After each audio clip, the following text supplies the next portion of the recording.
వీళ్ళకి ఎట్లాగంటే తగినంత ఆదాయం లేదు ఫ్యామిలీకి.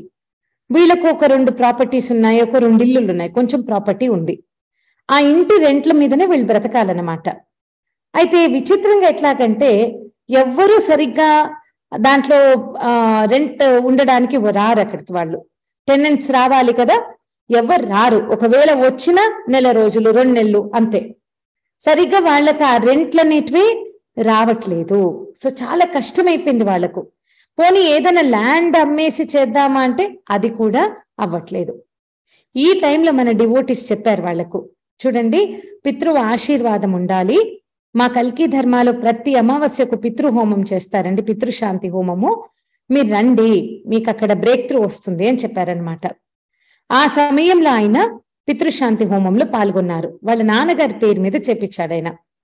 ఆయన ఏం రియలైజ్ అయ్యాడంటే వాళ్ళ నాన్నగారితో ఆయనకు ఏ విధంగా కూడా బంధము సరిలేదు. ఆ ఇన్కంప్లీట్ రిలేషన్షిప్, అలాంటి ఒక గాయంతోనే వాళ్ళ నాన్న చనిపోయారు.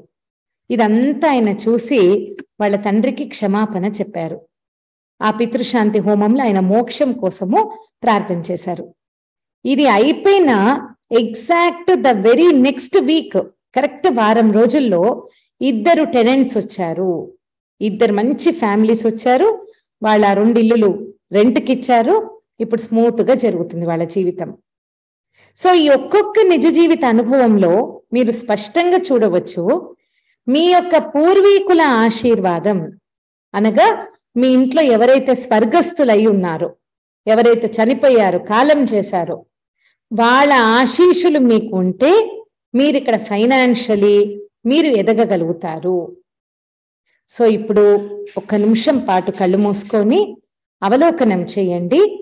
ఇదంతా వింటున్నారు కదా, మీకున్న ఆర్థిక సమస్యకు ఎక్కడైనా ఇలాగ మీ పూర్వీకులు మీతో అశాంతిగా ఉన్నారు అని మీకు అనిపిస్తుందా? వాళ్ళ బ్లెస్సింగ్స్ లేవు అని మీకు అనిపిస్తుందా? ఒక్కసారి దాని గురించి అవలోకనం చేయండి.